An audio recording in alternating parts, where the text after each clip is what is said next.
Yang baru gabung selamat datang. Kali ini saya tidak menggunakan video karena memang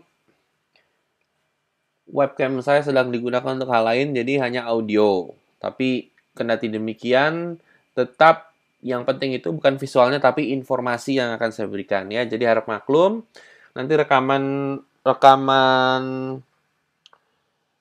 rekaman pelatihan online ini akan ada videonya juga. Videonya adalah chat kalian yang kalian lakukan pada saat saya melakukan pelatihan online ini. Namun hanya voice. Ya, visualnya adalah chat yang kalian lakukan. Oke? Okay? Oke. Okay. Baik, jadi jelas ya soal seminar ya. Coba saya lihat lagi di chat tadi kayaknya banyak yang nanyain soal seminar ya. Sebentar ya. Nengkara lagi dong guestnya di Jogja. Waduh, nanti coba saya tanya ya. Tahun kemarin dia guest speaker di Jogja. Di Surabaya tanggal 21 jelas. Ya, di Surabaya tanggal 21. Ya, kalau nggak bisa hadir, vouchernya bisa diganti sama ekstra pelatihan online nggak?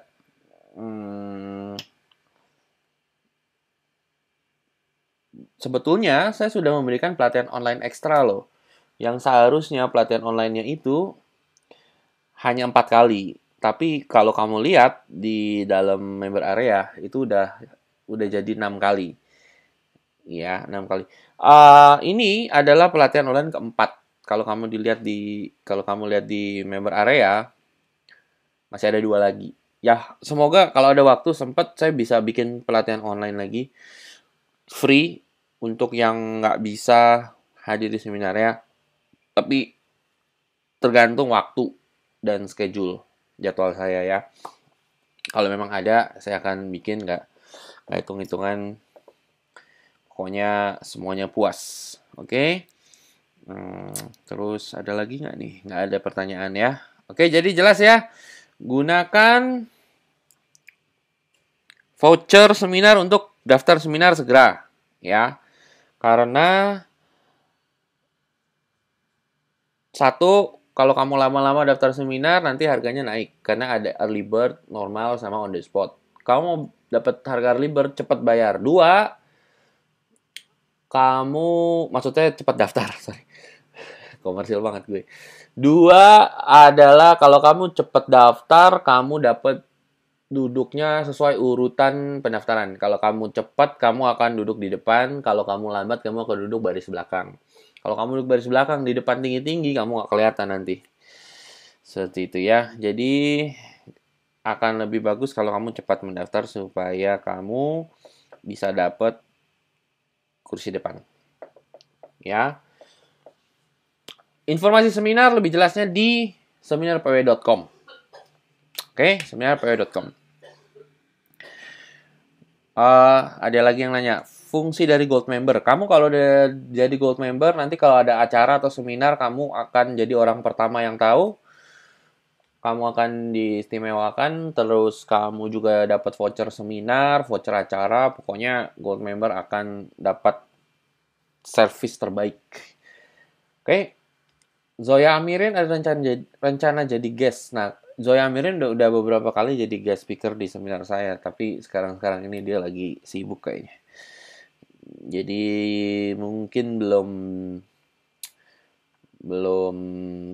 bisa jadi guest speaker lagi. Tapi nanti ada guest speaker lainnya yang pasti seru gitu. Dan yang jelas yang kalian mau ketemu itu bukan guest speakernya, tapi saya, Ronald Frank. Oke, baik. Kita mulai ya. Oh ya, ada satu lagi pengumuman, saya lupa. Untuk pelatihan online via email, nanti saya lagi kompilasi jawabannya di PDF, jadi akan segera saya upload. Jadi sabar ya, karena memang banyak pertanyaan yang masuk, saya harus pilih-pilih. Terus ingat juga materi interview saya dengan Mr. Pink nanti habis ini saya upload di member area, langsung di-download karena penting materinya. Ya. Itu yang untuk menggantikan pelatihan online minggu kemarin yang batal. Oke. Kali ini saya akan membicarakan banyak hal, cepat aja, nggak masih lama-lama. Yang penting informasinya dapat dan efektif. Ya, justru itu yang kita inginkan. Cepat dan efektif. Kita nggak mau lama-lama, maunya cepat kan? Kamu mau berlama-lama kan nggak, maunya cepat. Dan efektif. Ya, yang paling nyebelin itu udah lama nggak efektif. Lama efektif masih mending, tapi lebih bagus lagi cepat dan efektif. Oke? Wah, ada yang mau laporan progres ternyata. Oke, boleh, boleh, boleh, silakan. Ada yang mau laporan progres? Di mana yang sudah menggunakan 12 teknik itu? Silakan di chat.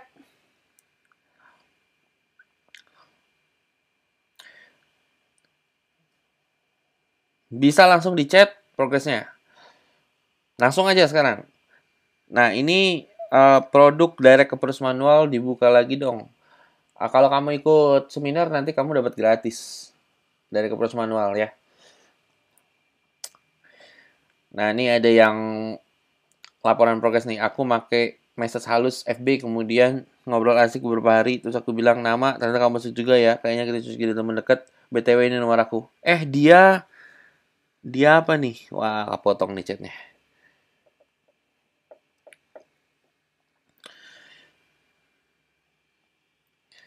Oke, Gin 88. Gue sih belum dapat cewek sesuai kriteria gue. Oke. Dia nanggepin ternyata kamu asik juga, ya udah minta nomor sama dia, cuma read nggak dibalas. Kalau ada kesalahan nanti harus gimana yang benar. Oke, ini pertanyaan yang saya tanyakan sekarang progres. Nanti pertanyaan belakangan ya. Oke. Sekarang Gin 88 dia bilang gue sih belum dapet cewek sesuai kriteria gue. Nah, realitanya kita nggak pernah dapet cewek sesuai kriteria kita. Kenapa? Karena kita punya kriteria nih. Kita punya kriteria. Begitu kita dapat kriteria kita, cewek kriteria kita jadi berubah gitu. Jadi kita nggak akan pernah puas dengan kriteria. Misalnya kita suka cewek bule gitu, terus kita dapat cewek bule, kriteria kita bule, dapat cewek bule, nanti bosen. Habis bosen ya udah kita kriterianya berubah. Atau pas kita dapat kriteria kita, ternyata itu kriteria setahun yang lalu. Begitu sekarang kriterianya sudah berubah, dan kalau kita pikir-pikir lagi setahun yang lalu, perasaan ini kriteria gue deh gitu. Jadi kriteria memang selalu berubah-ubah. Jadi memang seperti itu. Ya, dilemanya sih seperti itu. Oke. Jadi kalau kamu mengharapkan kriteria, ya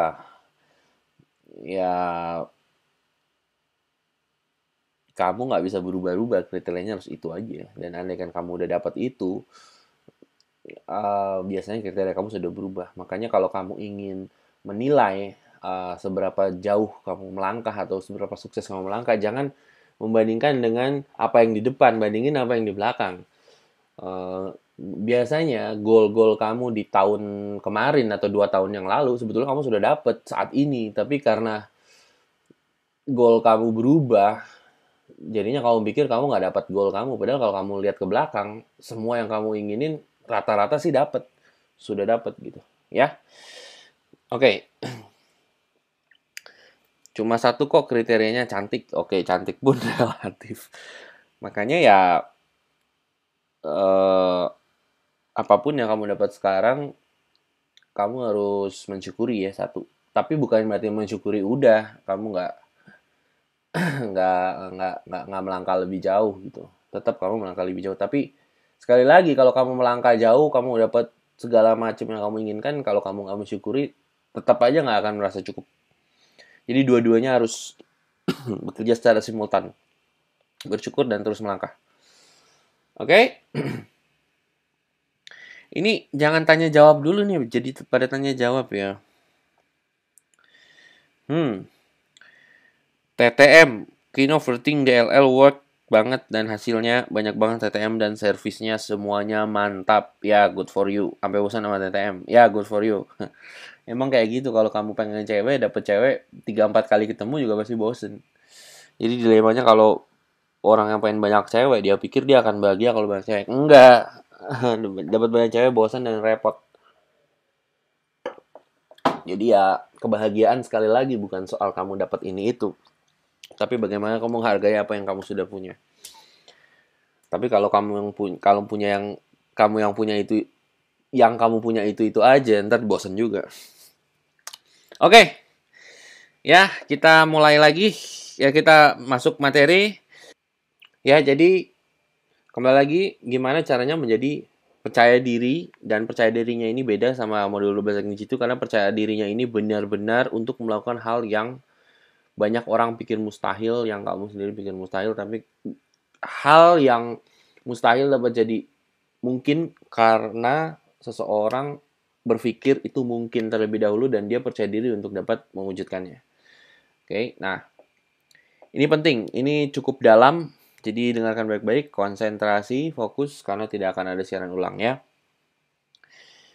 Gimana caranya jadi percaya diri? Nah, percaya diri mungkin untuk lebih jelasnya saya terangkan dulu. Misalnya kamu ingin melakukan sesuatu. Ini bukan soal cewek doang ya. Banyak hal di kehidupan ini ya.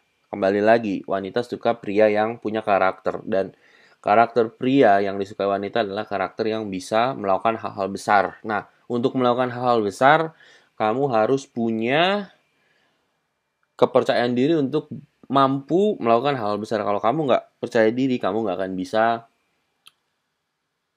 melakukan hal besar. Saya kasih contoh. Misalnya kamu ingin kaya. Kamu misalnya sekarang gajinya misalnya 1 juta gitu.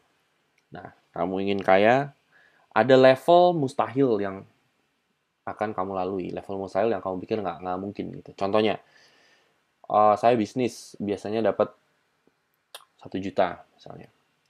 Terus saya pengen dapat 10 juta. Nah, mungkin kamu pikir, 10 juta masih mungkin. 10 juta sebulan, oke mungkin. Terus kamu berpikir lebih gila lagi, 10 juta kurang deh. Sebulan 100 juta deh, gitu. Nah, pada saat kamu mikir 100 juta, kamu udah mulai was-was, bisa nggak ya, udah mulai ada keraguan di situ. Nah, tapi kamu mau gila lagi, 1 miliar sebulan, gitu, misalnya. Nah, pada saat kamu bilang 1 miliar sebulan, keraguan jadi mikir mustahil, nggak mungkin. Lihat dong, lu siapa? Mana mungkin nggak ada jalan yang kamu bisa lihat, bla bla bla, gitu. Kamu mau lebih gila lagi 1 triliun sebulan gitu misalnya. Nah, pada saat itu kamu udah mikir mustahil, nggak mungkin, impossible. Kamu nggak akan melakukan apapun untuk menuju ke sana. Nah, makanya kebanyakan orang nggak bisa meraih hal besar karena mereka mikir nggak mungkin dan mustahil. Justru kalau mereka percaya diri, biasanya akan menemukan jalan-jalan yang mungkin. Oke? Termasuk juga buat wanita. Misalnya kamu pengen wanita, let's say cuma wanita kampus biasa gitu misalnya. Terus kamu punya ekspektasi atau keinginan, pengennya yang artis sinetron gitu misalnya. Terus pada saat kamu bilang artis sinetron, di situ akan terjadi keraguan. Mungkin nggak ya kalau misalnya wanita kampus biasa yang cantik, oke lah mungkin lah. Tapi kalau artis sinetron, maybe yes, maybe no, maybe yes, maybe no. Nah, udah ada keraguan. Terus kamu bikin lagi goal yang lebih tinggi lagi.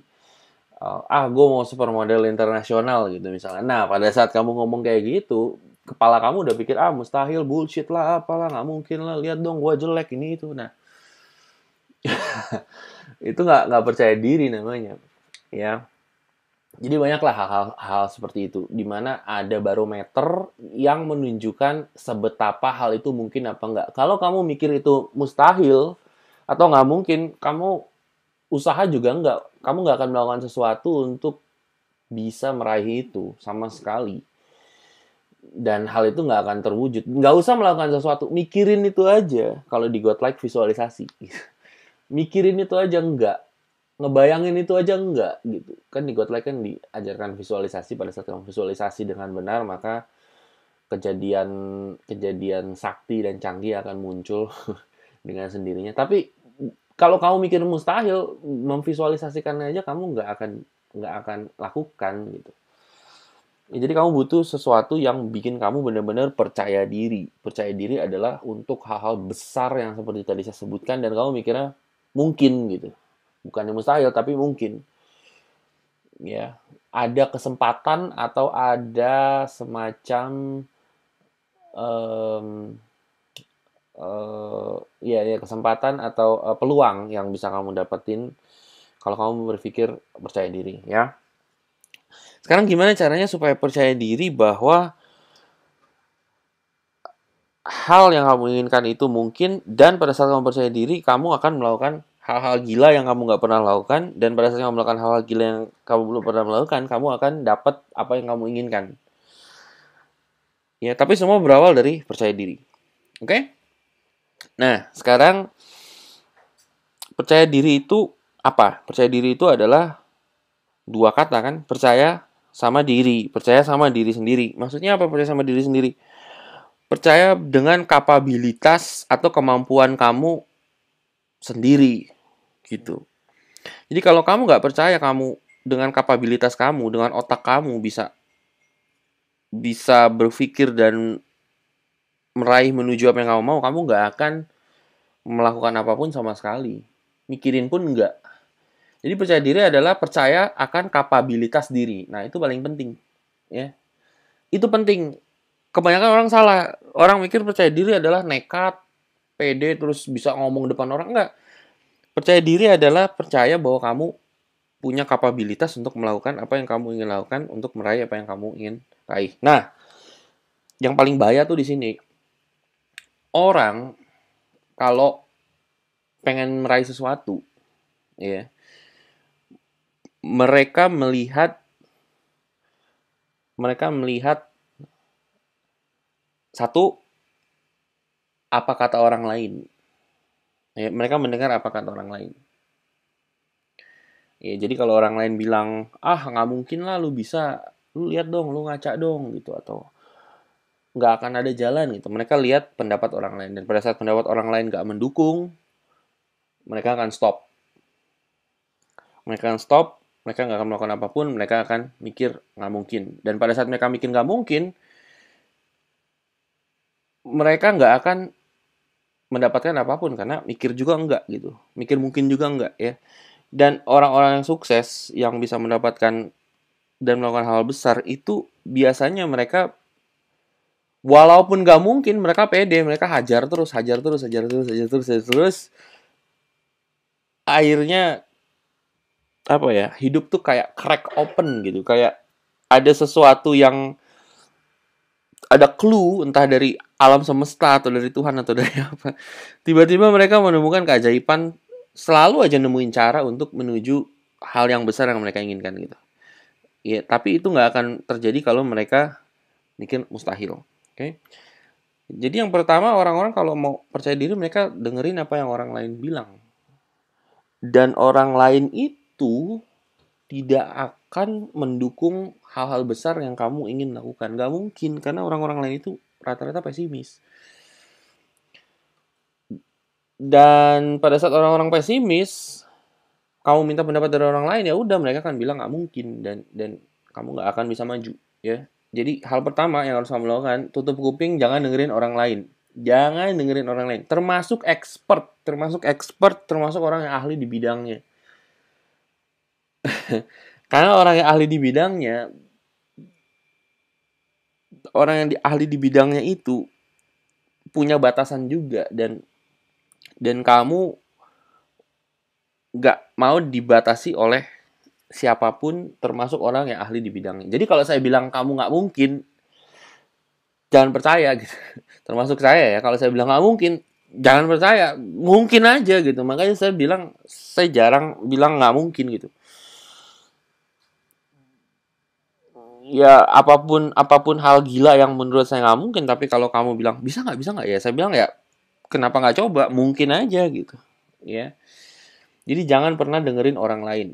Nah, yang konyol begini, pada saat kamu nggak dengerin orang lain akan bilang apa? Orang lain akan bilang, oh kamu egois, kamu cuma pengen dengerin pendapat sendiri, kamu nggak dengerin pendapat orang lain. Nah, pada saat orang lain bilang itu juga jangan dengerin, kamu nggak egois. Kamu memiliki pemikiran yang beda dari yang lain. Ya, nah orang lain akan berusaha untuk bilang kamu jahat, egois, nggak asik, nggak seru, bukan temen.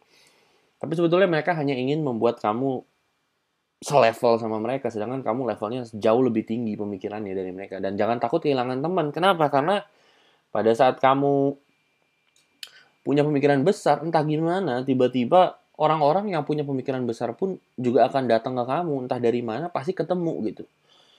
Orang yang pemikirannya selevel pasti selalu ketemu. Dan orang yang pemikirannya nggak selevel pasti akan selalu dengan sendirinya terpisah gitu. Ya, oke, jadi penting. Jadi pertama jangan dengerin apa kata orang, karena orang cuma bakal bikin pesimis. Nah, dua, pada saat orang pengen jadi percaya diri, yang dia lakukan adalah melihat realita, melihat fakta.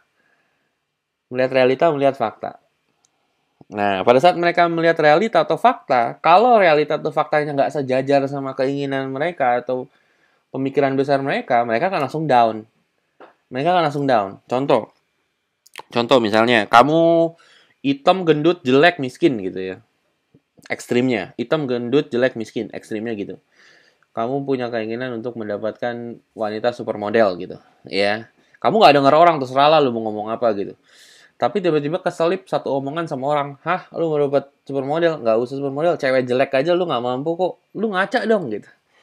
Nah, terus kamu ngaca kan? Kamu ngaca kan? Pada saat kamu ngaca, kamu bener ngelihat kamu jelek, hitam, gendut, miskin. Terus kamu lihat fakta yang ada, realita yang ada. Oh bener, ternyata emang gue jelek gitu. Iya kan? Kamu lihat realita. Bukan dengar orang lagi. Sekarang lihat realita. Fakta loh. Dan faktanya nggak mendukung gitu. Nah, pada saat kamu lihat fakta nggak mendukung, kamu langsung down. Langsung, nggak mungkin lah Musail. Karena kamu nggak melihat jalan menuju ke sana. Kamu ngelihat sesuatu yang mustahil karena faktanya pun nggak mendukung. Oke? Pada saat fakta nggak mendukung, kamu down. Nah, saya terkenal dengan hal gila dan radikal, dan sekarang saya ingin berbagi sesuatu yang gila dan radikal. Pada saat kamu ingin pede, jangan lihat fakta, jangan lihat realita. Oke? Pada saat kamu lihat fakta dan realita itu nggak selalu mendukung. Fakta dan realita bahkan nggak mendukung. Bahkan jauh nggak akan mendukung kamu, dan kamu akan down sendiri, stres sendiri. Kalau kamu ingin pede dengan melihat realita, karena realita itu pahit gitu.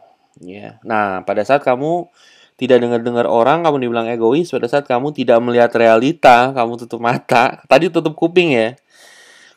Karena kamu tidak mau dengar kata-kata orang, sekarang tutup mata. Kamu nggak lihat realita. Kalau kamu tutup kuping, kamu dibilang egois sama orang-orang. Kalau kamu tutup mata, nggak lihat realita, kamu dibilang gila. Karena sesuatu yang di depan mata, kayak kamu nggak mau lihat gitu. Kayak penyangkalan gitu. Ya. Nah, nggak semua hal harus kamu sangkal kayak gitu. Kadang realita diperlukan untuk buat kamu melihat kebenaran-kebenaran yang ada, dan kamu harus jujur bilang iya gitu. Tapi pada saat kamu ingin mendapatkan sesuatu yang besar, melakukan sesuatu yang besar, dan realita nggak setuju sama kamu, nggak mendukung, kamu harus tutup mata. Jadi dengan kata lain seperti ini.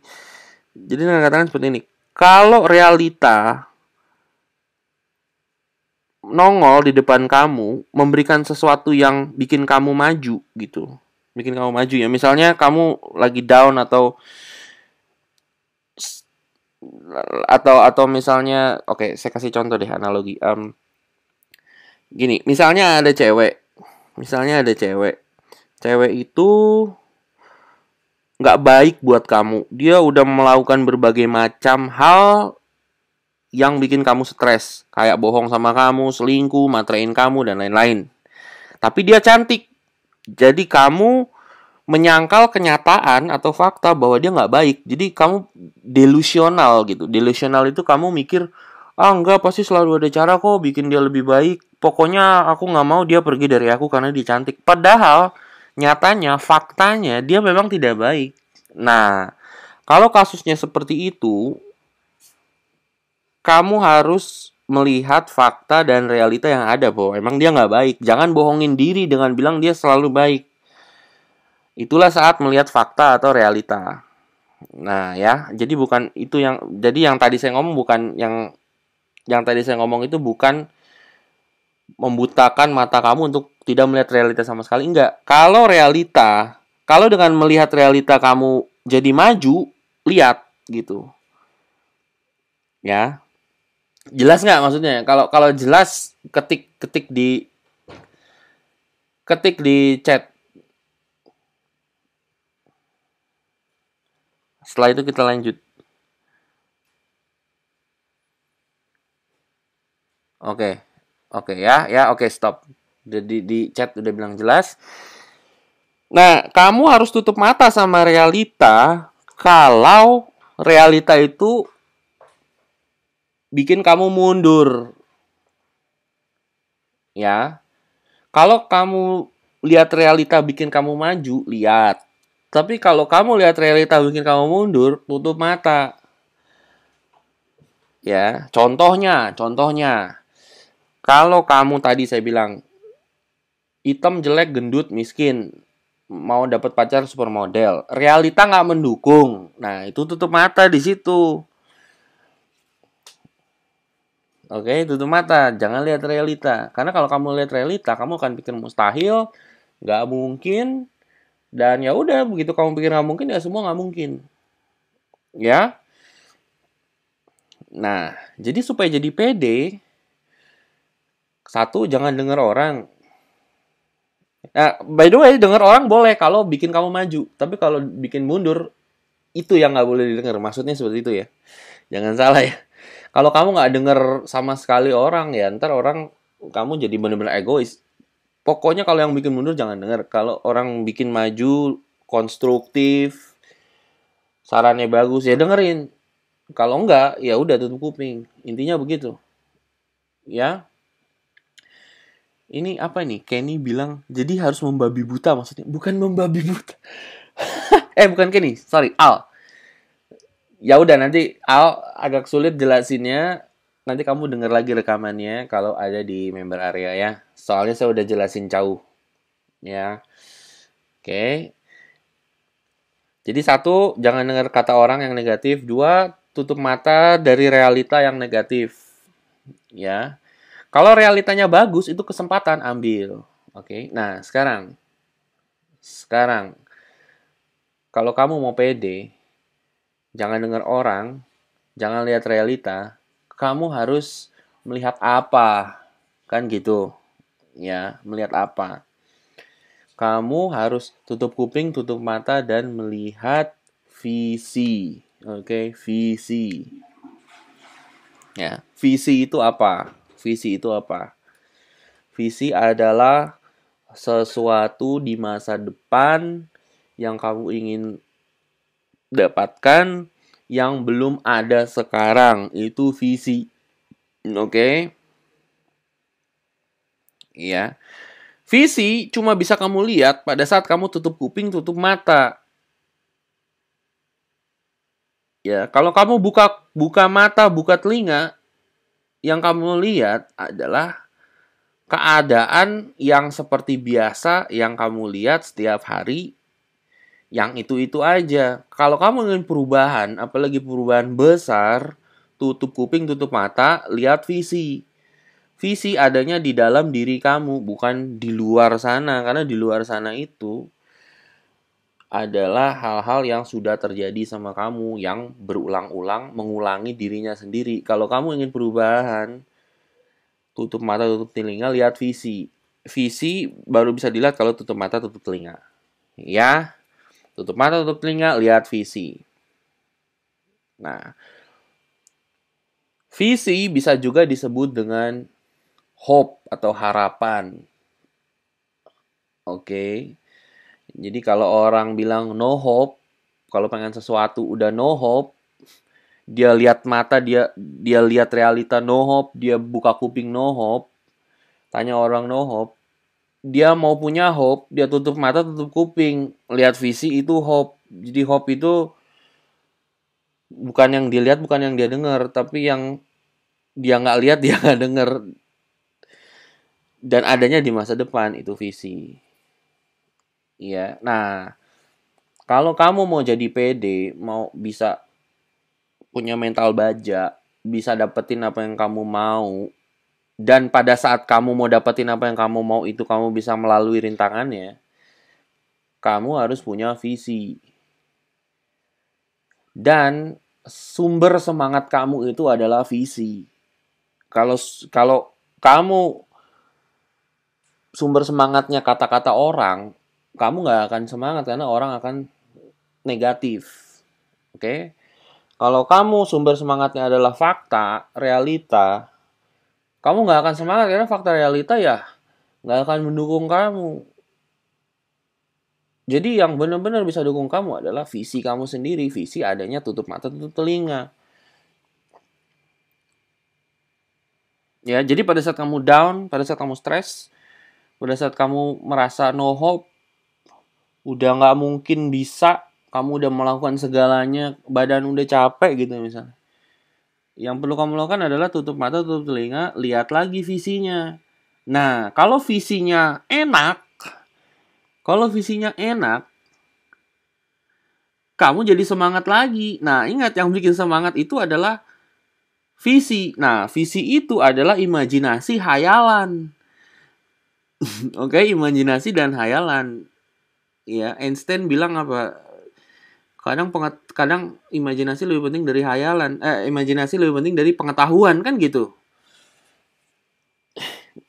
Nah, jadi kalau yang ingin kamu ingin mendapatkan sesuatu, kamu udah mencoba segala macam cara, gagal terus, nggak berhasil, badan pegel, badan sakit, kamu down, kamu pengen semangat lagi, atau kamu pengen bikin otak kamu bisa berpikir lebih cerdas lagi untuk dapetin caranya, tutup kuping, jangan dengerin orang, tutup mata, jangan lihat kenyataan, karena kenyataannya nggak mendukung, pahit. Langsung lihat visi. Lihat visi, imajinasinya enak, imajinasinya nikmat, imajinasinya seru, kamu semangat lagi. Kenapa? Karena begitu enaknya, kamu jadi terdorong buat maju. Gitu ya. Nah, kuncinya adalah membuat visi kamu itu seenak-enaknya mungkin, senikmat-nikmat mungkin. Kalau visi kamu nggak enak, nggak nikmat, kamu nggak bisa rasain, percuma. Kamu nggak akan terdorong maju. Ya benar-benar bikin visi kamu kayak dalam mimpi, emang benar-benar real, nyata. Gitu. Ya. Nah, tapi ada otak kita tuh rese gitu. Pada saat kamu membayangkan visi tersebut yang bisa bikin kamu semangat, otak negatif kita biasanya akan bilang, ah mana mungkin cuma ngebayang-bayangin atau cuma mimpi-mimpi atau cuma imajinasi dapetin apa yang lu mau. Lihat kenyataannya dong, lihat faktanya dong. Bullshit lah, ngapain sih mimpi-mimpi, imajinasi, nggak mungkin lah. Nah, otak kamu akan ngomong kayak gitu. Itu wajar karena memang otak kita terbagi dua, yaitu pesimis dan optimis. Nah, jadi kamu nggak usah dengerin juga kalau otak kamu lagi pesimis. Biarin aja. Otak pesimis kamu itu nggak bisa hilang karena memang kamu dilahirkan dengan dualitas. Dualitas adalah kamu dilahirkan dengan positif negatif. Jadi negatif selalu ada. Tapi negatif ada fungsinya, yaitu untuk bikin kamu tahu bahwa ada positif. Karena kalau ada negatif pasti ada positif. Jadi pada saat otak kamu bilang nggak mungkin, mustahil, kamu kayak mimpi doang, imajinasi, no hope, jangan dengerin. Tetap bikin visi kamu senikmat mungkin, sebagus mungkin. Nanti entah gimana, kamu pasti nemuin jalannya. Entah kamu dapat ide lah, entah ada orang yang bilang sesuatu terus sesuatu itu jadi kayak kemungkinan atau kesempatan, atau kamu bisa melihat peluang dan lain-lain. Pokoknya otak kamu bisa jadi lebih pinter gitu. Riset membuktikan bahwa manusia pada umumnya hanya menggunakan otaknya sebanyak 7%. Karena rata-rata manusia negatif. Jadi cuma 7% fungsi otaknya digunakan. Einstein pas yang jenius itu pas dicek, otaknya itu menggunakan fungsi otaknya 9%. Dan orang-orang blow on menggunakan otaknya hanya 2%. Jadi kalau kamu normal cuma 7% kamu gunakan, masih banyak kapabilitas atau kemampuan-kemampuan otak kamu yang bisa kamu kembangkan. Tapi nggak akan bisa kalau kamu negatif. Jadi dengan memiliki visi itu memicu emosi dan semangat. Emosi dan semangat itu bisa membuka kekuatan otak kamu yang belum terbuka gitu, ya. Jadi hanya dengan punya visi dan semangat, kamu tiba-tiba bisa jadi pinter.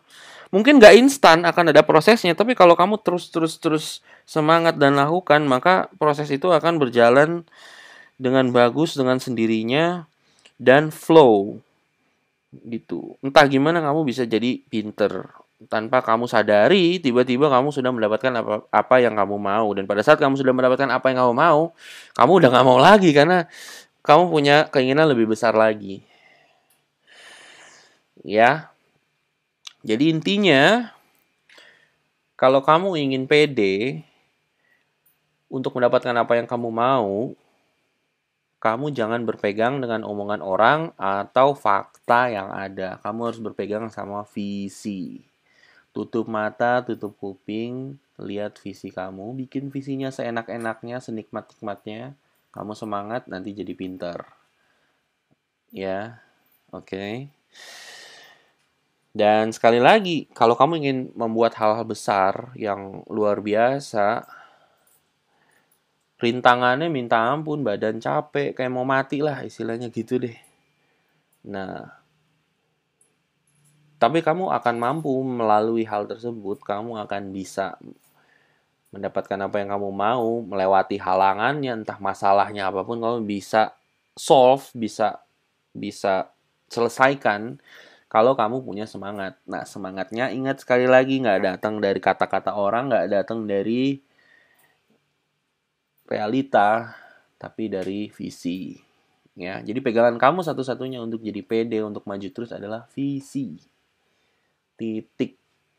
Nah, sekarang saya akan kasih tahu gimana caranya bikin visi kamu itu nikmat, senikmat-nikmatnya supaya kamu bisa maju karena visi kamu nikmat. Pokoknya kalau visinya nggak nikmat, nggak akan maju. Harus bikin senikmat-nikmatnya, baru bisa maju. Nah, tapi sebelumnya, saya tanya dulu, jelas nggak? Kalau jelas, ketik di chat. Kalau jelas, kita lanjutkan. Ayo.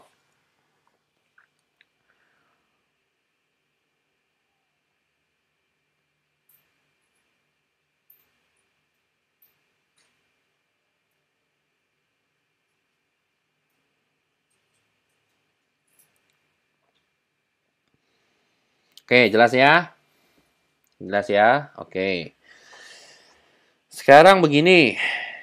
Gini, pada saat kamu mencari cara atau mencari jalan menuju apapun yang kamu mau, pasti ada aja kayak kayak halangannya, terus masalahnya. Jalan menuju sesuatu yang besar itu nggak mulus.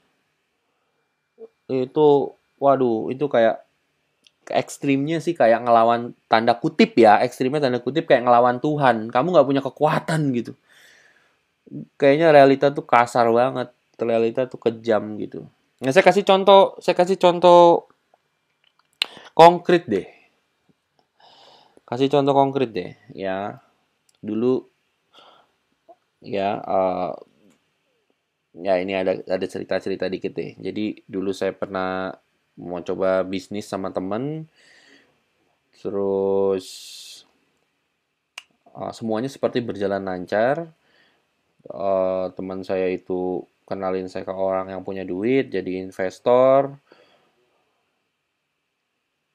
terus dia kasih uang, kita kita sewa ruangan dan lain-lain, alat-alatnya semua.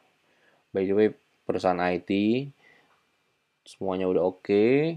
Terus sekarang tugas saya adalah mencari klien. Nah, terus cari klien untuk menutupi cost yang udah keluar, cari klien, dapet kliennya.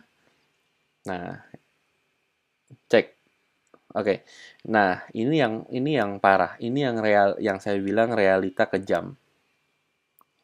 Dapat klien, punya project 2 tahun berjalan. Oke, ini klien besar loh. Project 2 tahun berjalan. Oke. Dia sudah bayar uang DP. Tiba-tiba investor saya menggelapkan uang pajak. Menggelapkan uang pajak, orang pajak ini ke klien saya bilang mana pajaknya. Kliennya bilang sudah dibayar ke investor. Investornya ini lari, oke. Okay. Jadi saya yang dikejar, saya harus bayar pajaknya, terus proyeknya di stop, saya harus bayar investornya buat bayar uang investasinya, dan saya harus menutupi cost yang ada. Dan tidak hanya itu, teman-teman saya yang mendukung saya di perusahaan IT hilang semua, jadi saya tidak bisa mencari backup untuk cari klien lagi. Jadi udah ketiban tangga, udah jatuh, ketiban tangga, gedungnya rubuh, kebakaran, ya begitulah. Banyak deh, banyak hal-hal lain yang sepertinya sialnya tuh sial banget gitu. Dan pada saat itu disitulah visi bermain gitu. Jadi kalau di situ kita ngelihat realita ya udah mustahil, udahlah bullshit lah, nggak mungkin bisa, nggak bisa jalan lagi gitu. Karena dulu visi saya itu saya nggak mau jadi karyawan gitu, mau bisnis, mau usaha, dan usahanya ya seperti itu, ancur-ancuran. Dan kalau saya tidak mempertahankan visinya, yang terjadi adalah saya menjadi karyawan, tapi saya teruskan visi, tiba-tiba jadi bikin PW gitu. Ya, ketemu aja jalannya, tapi semua berawal dari visi. Nah, sebelum ketemu peluangnya itu pergumulan dalam diri itu luar biasa. Makanya pegangannya harus visi aja. Realita kejam dan kata-kata orang kejam. Jadi pegangan itu visi. Begitu pegang visi, keajaiban akan terjadi. Walaupun keajaiban nggak datang instan. Walaupun keajaiban mungkin datangnya lama. Tapi kalau kita bertahan dengan visi tersebut, maka keajaiban akan terjadi. Seperti itu. Nah, sekarang seperti yang tadi saya bilang, visinya itu harus nikmat, senikmat-nikmatnya. Karena visinya nikmat, kamu jadi panas gitu. Karena panas, kamu jadi begitu begitu down, kamu nggak mikirin down lagi, tapi mikirin gimana caranya untuk dapat visi itu. Saya berikan contoh ya. Oke, saya berikan sedikit teknik ya. Coba sekarang kamu semua tutup mata. Ini teknik visi ya. Tutup mata. Bayangkan es krim. Ya, tutup mata, bayangkan es krim. Oke. Oke, sekarang buka mata. Ketik di chat apakah kamu sudah melakukan itu.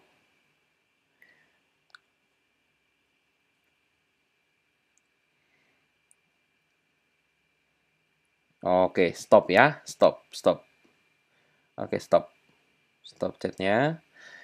Nah, visi itu membuat kamu semangat untuk makan es krim nggak? Yang tadi saya bilang bayangkan es krim. Coba, kalau bikin kamu semangat makan es krim, ketik semangat. Kalau tidak, jujur. Kalau tidak, jujur aja. Kalau nggak pengen gitu. Oke ya, lihat ya, ada yang semangat, ada yang tidak. Ada yang semangat, ada yang tidak. Oke, stop di chat. Stop chatnya. Yang tidak semangat, kamu tahu kenapa? Karena kamu tidak membuat visi itu begitu nikmat. Caranya untuk bikin visi nikmat adalah tambahkan detail-detail yang membuat visi itu jadi nikmat, yang bikin kamu jadi pengen mendapatkan hal tersebut sekarang. Dan andai kan mustahil dapetin, ya kamu cari cara jodotin pala gimana caranya supaya dapat. Sekarang tutup mata lagi. Nih, saya kasih tahu cara pakai detail. Tutup mata. Ya, ayo semua. Stop chatnya, tutup mata dulu. Stop chatnya, tutup mata dulu ya. Stop chatnya, tutup mata dulu.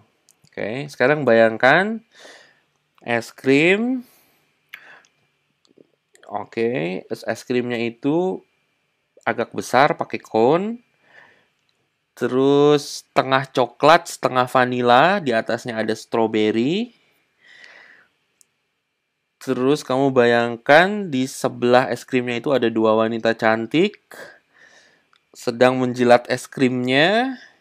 Terus mereka tutup mata, sepertinya keenakan makan es krim itu.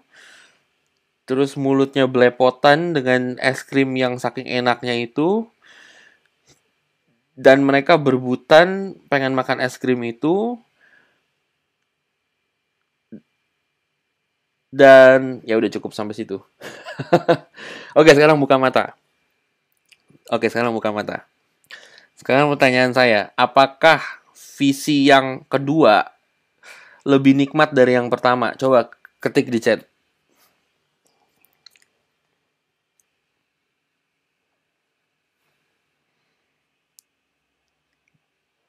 Nah, beda kan? Nah, makanya. Nah, sekarang kamu harus bisa bikin hal seperti itu yang membuat kamu jadi berpikir bahwa wah, aku harus makan es krim sekarang juga, nggak peduli apapun yang terjadi, harus makan es krim sekarang juga. Dan kamu akan melakukan apapun untuk makan es krim gitu.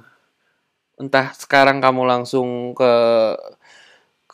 minimarket lah, ke apalah. Nah, ini suka digunakan sama iklan-iklan di TV. Iklan di TV itu bisa membuat satu video yang begitu nikmatnya orang jadi pengen dapetin hal itu sekarang gitu. Ya. Misalnya ya itu tadi es krim Magnum, iklannya enak atau KFC, terus ada wanita cantik buka KFC terus ada asapnya keluar. Jadi benar-benar jadi lapar gitu. Dan ya kan, jadi harus dapat sekarang, nggak peduli apapun yang terjadi, pokoknya dapat gitu. Ya. Nah, kalau kamu ingin wanita, bayangkan wanita tersebut udah jadi milik kamu, terus dia memberikan pelayanan terbaik, servis terbaik, terus dia memberikan uh, kepribadian yang menarik, seru, nggak bosen, manjain kamu, terus kamu bisa pamerin ceweknya ke teman-teman kamu. Wah, pokoknya nikmat banget sampai begitu kamu membayangkan itu, kamu harus dapat sekarang gitu, nggak ada alasan lagi. Jadi bukannya kamu mikirin hal negatif yang bikin galau, tapi kamu malah mikirin gimana caranya dapat sekarang gitu. Jadi fokusnya bukan lagi untuk ya realitas sucks, terus orang-orang nggak suka sama gua, oh my god, this is crazy. Kamu fokusnya malah oke, ini kalau berhasil nih hadiahnya enak nih. Eyes on the prize gitu. Jadi fokusnya ke hadiahnya, so I will do anything untuk dapat itu. Jadi fokus pikiran kita tuh langsung ke hadiahnya, bukan ke resikonya. Resiko tetap dipikirin, tapi fokusnya bukannya resikonya. Tapi solusi untuk beresin resiko itu supaya cepat dapat hadiahnya. Oke, jelas? Kalau jelas ketik di chat sekarang.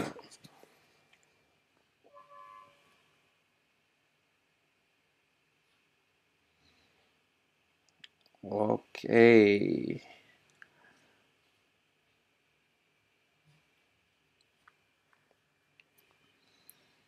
Yuk, ada lagi? Jelas? Ketik.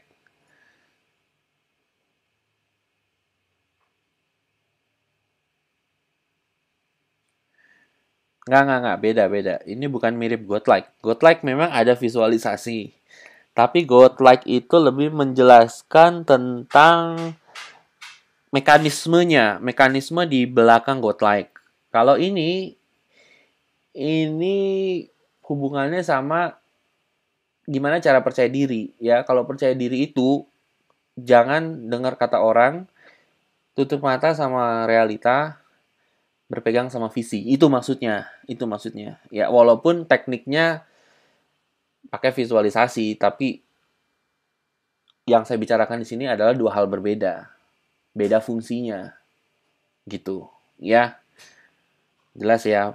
Mirip Godlike karena mungkin tekniknya visualisasi. Tapi ada hubungannya, tapi ini dua hal berbeda gitu. Ya. Oke. Nah, itu tadi yang tutup mata itu terkenal tekniknya yang sering saya bilang itu ignoring reality. When reality sucks, ignore it gitu. Kalau realitinya benar-benar sucks ya udah ignore, cuekin, ignoring reality. Pegangan sama visi. Karena kamu nggak akan ada hope, nggak akan ada harapan kalau faktanya udah nggak mungkin, ya udah, there is no hope. Hope itu adalah mempercaya sesuatu yang belum terjadi dan kamu jadi itu pegangannya. Dan Dan sesuatu yang terjadi itu kalau nggak nikmat, kalau nggak manis, kamu nggak akan percaya. Jadi benar-benar punya visi yang nikmat, yang manis. Gitu. Ya, oke, jelas. Oke, kalau jelas ketik di bawah, kita lanjutkan ke materi berikutnya. Ini masih banyak materi bagus. Ya.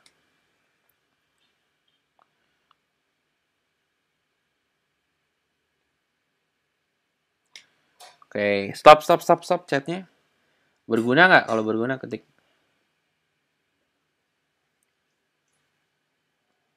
Kalau berguna ketik. Tuh.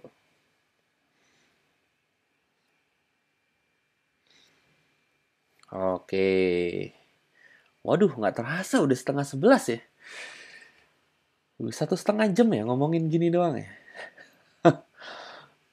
Oke. Aduh, padahal catatan saya nih banyak. Oke, saya bagi dua hal lagi. Dua hal simpel aja ya. Oke ya.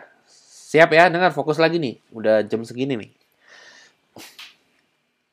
Sekarang berikutnya saya ingin membahas cara meningkatkan kualitas percintaan kamu. Ya.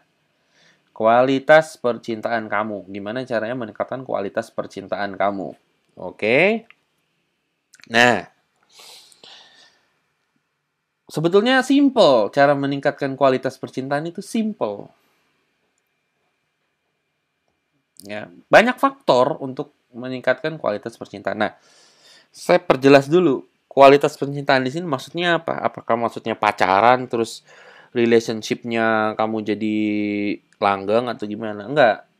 Meningkatkan kualitas percintaan di sini adalah pada saat kamu mendekati seseorang atau udah pacaran atau bahkan pas putus atau bahkan pas putus semuanya itu berkualitas gitu ya. Jadi maksudnya apa? Pendekatannya berkualitas, pacaran berkualitas, bahkan putusnya juga berkualitas.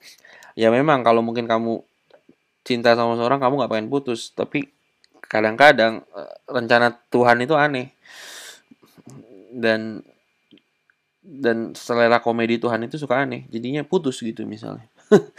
Nah, pada saat putus, gimana caranya supaya bikin itu indah? Gimana caranya bikin itu jadi kualitas gitu? Ya. Banyak faktor, tapi ada satu yang paling penting yang ingin saya bagi di sini. Ya. Jadi apapun yang kamu lakukan, entah itu PDKT, entah itu pacaran, entah itu lagi mau putus, entah itu pas putus kamu lagi um, kamu pas putus kamu apa namanya bikin semangat lagi dan kamu ingin PDKT lagi gitu dan lain-lain. Masing-masing itu punya kualitas dan semuanya itu mengacu kepada satu hal yang ingin saya bagi ini supaya bikin semuanya berkualitas. Kualitasnya adalah maksud saya hal-hal tersebut adalah bagaimana kamu mendefinisikan cinta. Nah, itu hal yang paling penting. Ya, banyak faktor untuk meningkatkan kualitas percintaan, tapi yang paling penting, primary factornya adalah bagaimana kamu mendefinisikan cinta. That's it. Udah. Itu yang paling primary factor. Banyak faktor, tapi primary factornya itu bagaimana kamu mendefinisikan cinta. Nah, sekarang contohnya. Cinta itu apa artinya? Cinta itu relatif. Masing-masing orang punya definisi cinta secara pribadi, ya. Kalau kamu tanya saya cinta itu apa? Saya bilang cinta itu petualangan gitu. Ya, kalau saya tanya kamu cinta itu apa? Kamu bisa bilang cinta itu keindahan atau kamu bisa bilang cinta itu patah hati atau kamu bilang cinta itu pahit atau kamu bilang cinta itu sengsara. Atau kamu bisa bilang cinta itu adalah permainan atau kamu bisa bilang cinta itu adalah um, hubungan seumur hidup. Ya terserah. Jadi cinta itu definisi orangnya masing-masing beda. Tapi definisinya itu menentukan kualitasnya gitu. Ya. Definisi kamu tentang cinta menentukan kualitas percintaan kamu. Contohnya, Kalau kamu punya definisi cinta itu menyakitkan, walaupun begitu banyak cewek yang deket sama kamu tetap bilang itu menyakitkan. Karena cewek-cewek itu cuma mau materin kamu doang, cewek-cewek itu mau main-mainin kamu doang. Kamu akan mikir kayak gitu, padahal mereka tulus.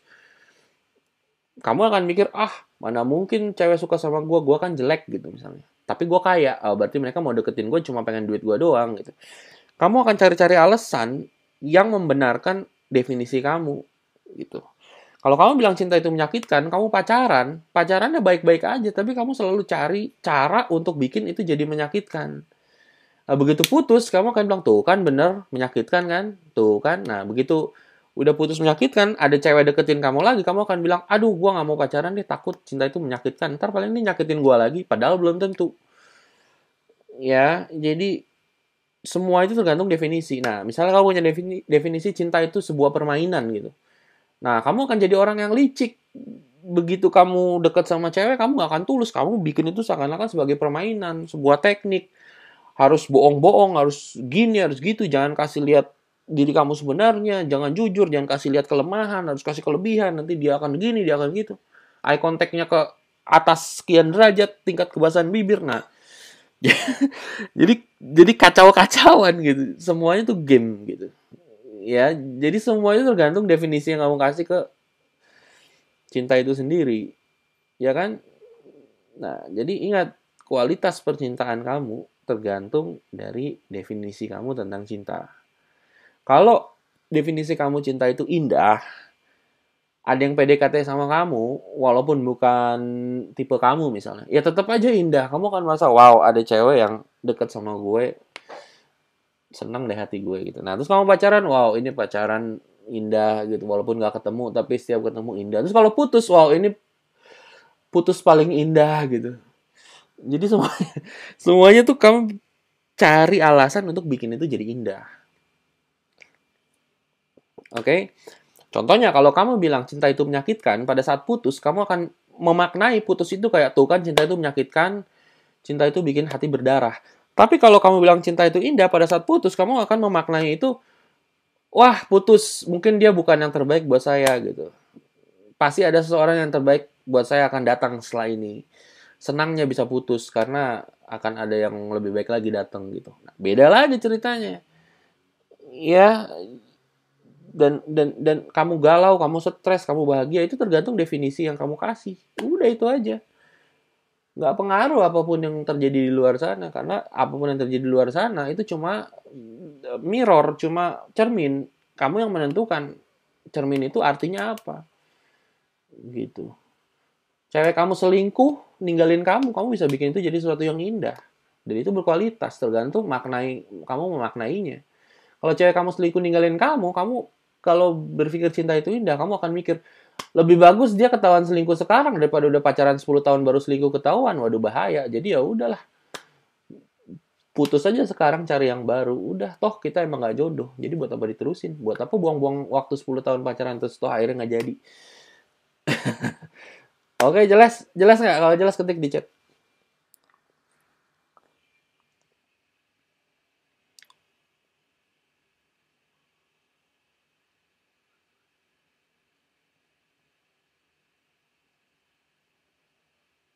Oke, ya. Jadi intinya, cara meningkatkan kualitas percintaan kamu adalah dengan menentukan definisi cinta yang kamu inginkan yang positif. Ya, jadi kualitas percintaan kamu tergantung dari definisi yang kamu berikan kepada cinta itu sendiri. Udah, ya. Apapun yang terjadi sama kamu itu netral.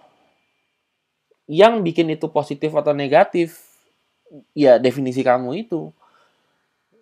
Gitu. Ya, oke. Putus bisa jadi bagus, bisa jadi jelek, tergantung definisi kamu akan putus itu apa. Ya, jelas? Kalau jelas, tulis jelas, kita lanjutkan. Nah, ini ada Pras Pruden bilang, berarti kalau sakit hati itu karena persepsi kita bukan orang lain. Ya iya, memang. Sakit hati itu nggak ada hubungannya sama orang lain. kita diputusin kita bisa bahagia kok. Bahagia bahwa ya kalau kita cinta dia berarti dia lebih lebih bahagia sama orang lain, ya udah nggak apa-apa. Kita kan pengen yang terbaik buat dia. Yang terbaik termasuk pada saat dia nggak sama kita, ya udah. Jadi sakit hati itu persepsi kita doang. Definisi. Oke? Semuanya definisi. Ingat, definisinya harus benar. Itu yang menentukan kualitas percintaan. Ya. Jelas ya? Kalau jelas lanjut atau gimana nih? Lanjut ya. Kalau lanjut ketik lanjut.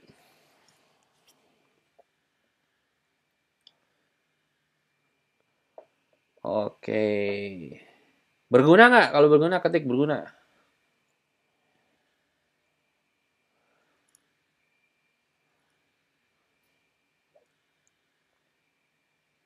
Berguna bingit, kata Roman.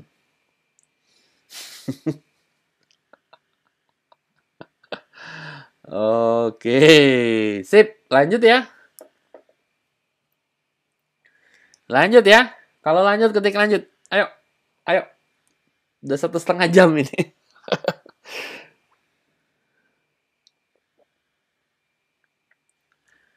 Oke ya. Sekarang materi selanjutnya ya. Materi selanjutnya adalah bagaimana cara melupakan kenangan yang buruk di masa lalu. Banyak yang nanya gimana caranya ngelupain mantan, gimana caranya ngelupain disakitin orang lain, pokoknya ngelupain yang sakit-sakit deh gitu. Ya kan banyak kan ingin melupakan. Nah, seru nggak nih? Kalau seru mau dibahas tulis, kalau nggak ya udah nggak usah. Bahas apa enggak?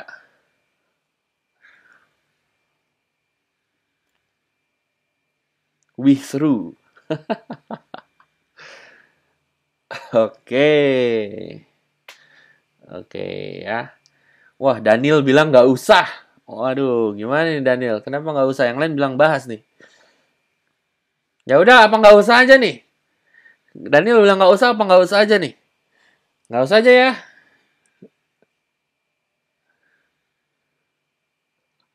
Daniel lock out aja. Waduh, jangan dong, jangan lock out ya. Daniel udah playboy kayaknya. Jadi, oke. Daniel masih sakit hati.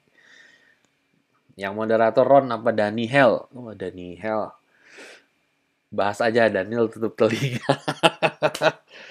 Bercanda yang lain ya Daniel ya, jangan sakit hati ya. Oke, kita lanjutkan ya. Bagaimana caranya melupakan kenangan buruk di masa lalu? Ya, kadang kenangan buruk di masa lalu itu kita nggak mikirin sering timbul-timbul sendiri. Nah, pada saat timbul-timbul sendiri itu mengganggu, bikin kita galau lah, apalah. Jadi emang repot. Kenangan masa lalu tuh suka timbul. Ya kan, terus bisa mempengaruhi masa depan juga karena begitu timbul kita nggak bisa kontrol, pas saat yang nggak tepat kita galau, jadi kacau semua antara hidup kita ya. Oke, nah gimana caranya melupakan kenangan buruk masa lalu? Nah, kabar buruknya, kenangan masa lalu nggak bisa dihapus, tidak bisa dihapus. Jadi kenangan itu akan sama kita terus sampai mati, ya, bahkan sampai bangkit lagi. Kecuali kita ada brain damage atau kerusakan otak. Ya ada bagian di otak yang menyimpan memori jangka pendek jangka panjang. Itu kalau rusak, nah baru bisa hilang kenangannya. Kayak lagunya si band apa itu namanya itu, apa sih, iyalah band itulah, pokoknya lupakan kenanganku apa gitulah ya kan. Apa sih nama bandnya ya? Apa aja? Bukan ya, Geisa apa itu nama Geisa itu, judul lagunya lumpuhkan ingatanku. Nah itu ya, maaf ya Geisa, tapi nggak ingatan nggak bisa dilumpuhkan. Ya memang begitu, otak kita ya begitu. Kalau lumpuhkan ingatan kamu dilumpuhkan, kamu nggak akan bisa ingat siapa-siapa. Kamu akan lupa nama kamu sendiri, tempat tinggal kamu akan amnesia gitu. Ya, jadi kenangan indah buruk nggak bisa dilupakan. Oke, maaf tapi memang begitu kenyataannya. Nah, fakta ini kita nggak bisa ignoring reality. Karena emang nggak bisa dirubah. Mau ignoring reality juga nggak akan bisa berubah. Tapi ada kabar baik.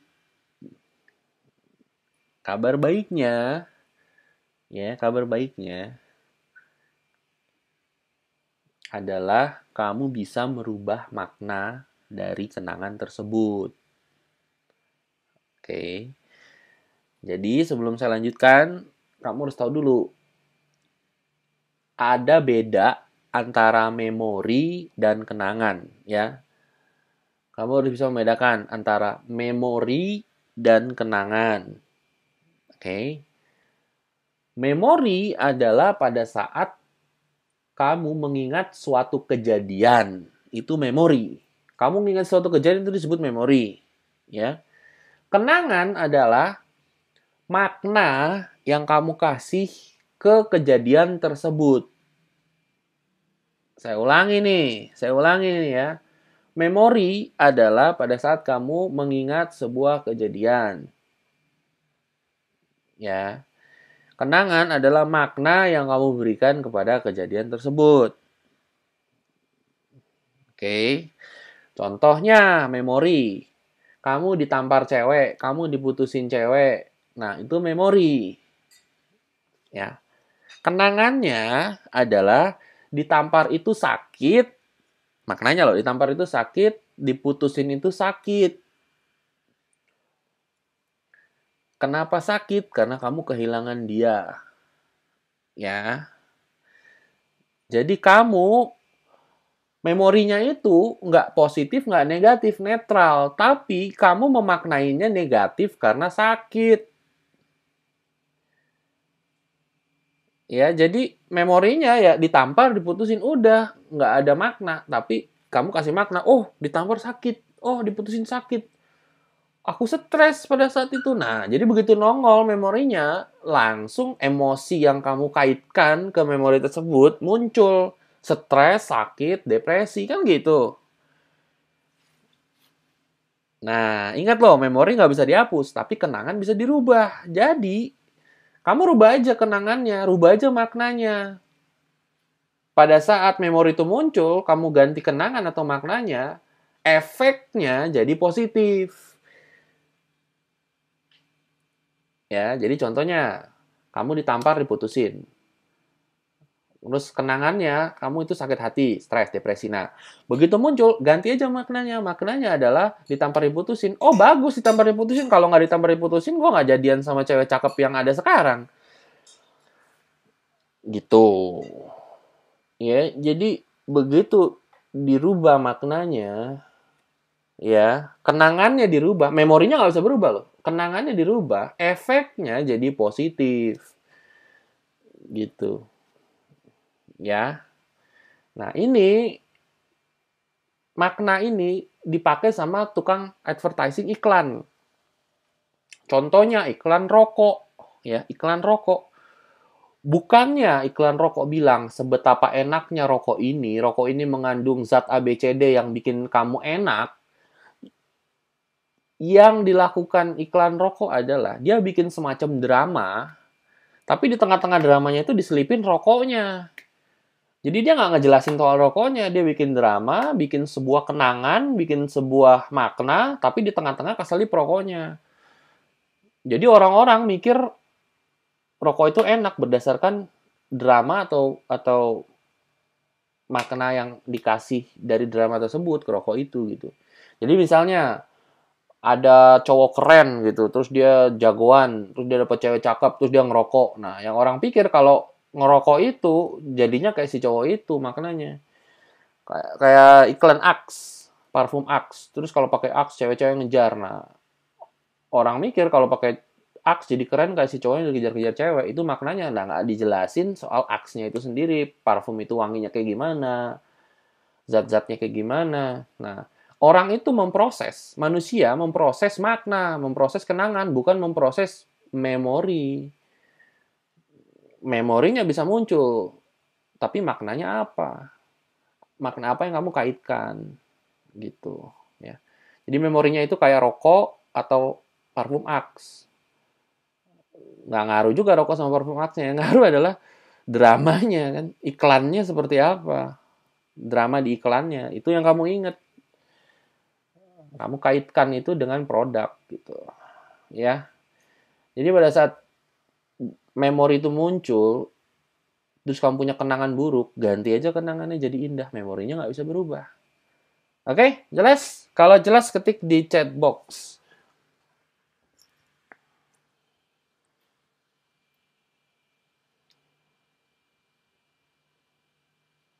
Berguna nggak? Kalau berguna ketik di chat box.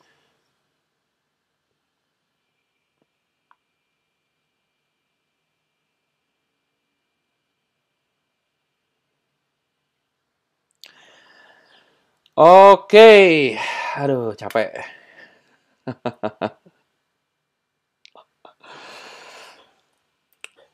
Oke ya, berguna ya. Jadi pelatihan online kali ini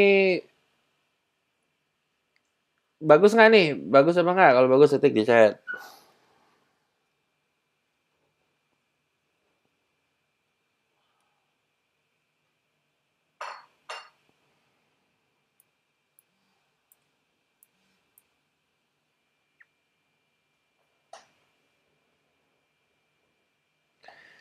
Oke ya, stop di chat. Biasanya kan kita pelatihan online tanya jawab nih ya. Tapi sekarang karena waktu juga, jadi mungkin tanya jawabnya minggu depan aja. Saya udah siapkan di minggu depan itu adalah pelatihan online khusus tanya jawab. Jadi 1,5 sampai 2 jam minggu depan kita tanya jawab doang. Ya, materi udah saya kasih semua di sini. Tapi masih ada banyak materi, tenang aja yang bakal keren-keren. Ini udah saya cover 3 materi secara mendalam. Ya, nanti minggu depan kita tanya jawab. Full tanya jawab. Ya, terus tanya jawab online yang di email nanti saya upload. Saya udah kompilasi beberapa. Memang karena kesibukan pendaftaran seminar juga kemarin, jadi terhalang. Tapi nggak apa-apa. Yang jelas informasinya nggak akan hilang. Nanti saya kasih PDF-nya yang tanya jawab. Kamu bisa langsung download. Ya mungkin sehari, 2 hari, atau 3 hari lagi lah. Nah terus materi interview sama Mr. Pink dan saya yang untuk mengganti pelatihan online minggu kemarin itu besok udah tersedia di dashboard ya. Jadi kamu besok lihat dashboard langsung download ya. Entah besok atau 2 hari lah, pokoknya entah sehari atau 2 hari sekaligus sama rekaman live conference ini sama pelatihan online ini. Jadi kamu bisa langsung sekalian denger ya. Dengar dan kamu bisa langsung download juga ya sama pelatihan online sama interview Mr. Pink. Oh ya, satu lagi, saya ada pengumuman. Di Gramedia udah tersedia buku karangan saya judulnya Semua Tentang Cinta. Di Gramedia sudah tersedia buku dari saya, karangan saya Semua Tentang Cinta, harganya murah, cuma 30.000 ya, 30.000, murah, murah, murah, murah, murah. Nah, bukunya itu isinya adalah pepatah-pepatah cinta dan tanya jawab saya di Twitter. Ya, pepatah cinta dan tanya jawab saya di Twitter. Jadi bukan soal teknik apa. Nah, buku ini lebih ditujukan buat remaja ABG. Sorry. Maksud saya wanita, wanita.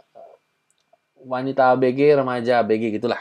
Nah, kamu boleh beli, kamu baca-baca banyak juga pepatah yang bagus sama tanya jawab yang bagus ya.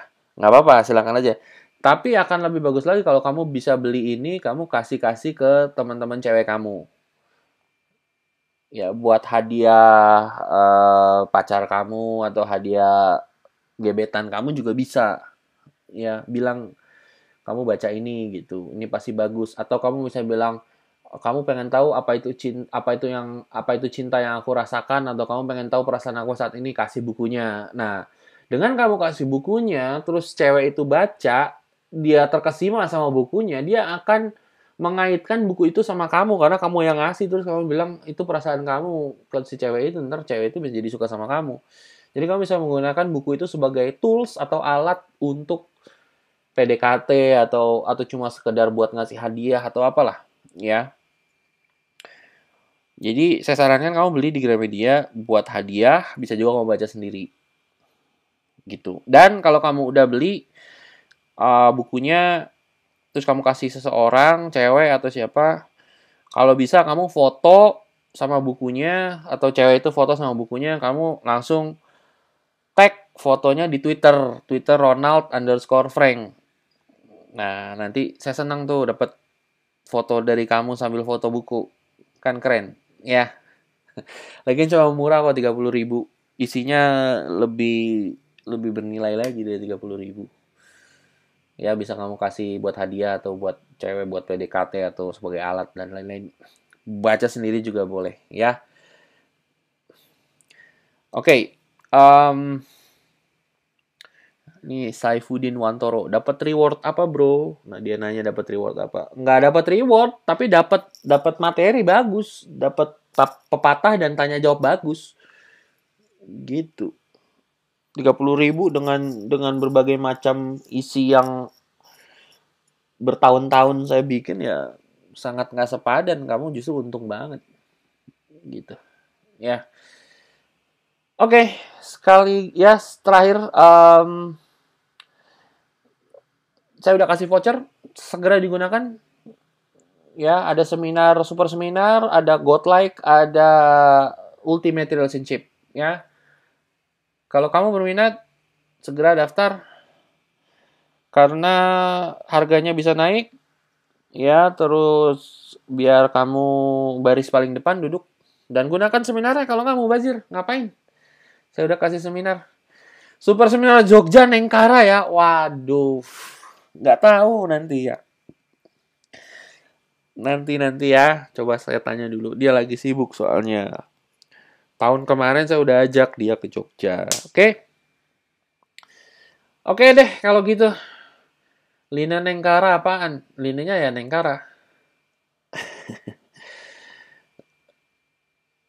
Ya, kamu chat aja sana sama dia. Kamu Lina aja kali, ntar tanya jawab. Oke. Oke, kalau gitu ya. Sekian dulu pelatihan online kali ini. Terima kasih udah hadir. Senang bisa berbagi sama teman-teman. Semoga berguna. Kita ketemu minggu depan. Ingat, seminarpw.com, segera daftar, gunain vouchernya. Oh ya, satu lagi, vouchernya bisa digandain untuk 5 orang. Jadi kalau kamu mau ngajak temen dapat diskon, silakan. Sebarin aja, nggak apa-apa. Pakai fotokopi kayak pakai apa. Tapi kalau pas konfirmasi pembayaran, pakai email kamu yang kamu gunakan untuk login ke 12 Teknik Jitu. Ya.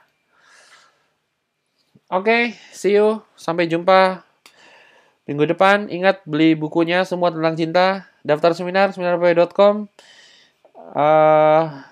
Download materi interview saya dan Mr. Pink di dashboard sehari atau 2 hari lagi, sama pelatihan online yang tanya jawab PDF sehari atau 2 hari lagi ya. Ada update apapun saya langsung update lewat SMS. VIP akses kapan dibuka? Segera. Voucher Gold Member, kamu udah dapat voucher kan? Kamu bisa download langsung di dashboard ya. Oke, saya Ronald Frank, terima kasih. Kita ketemu minggu depan. Bye.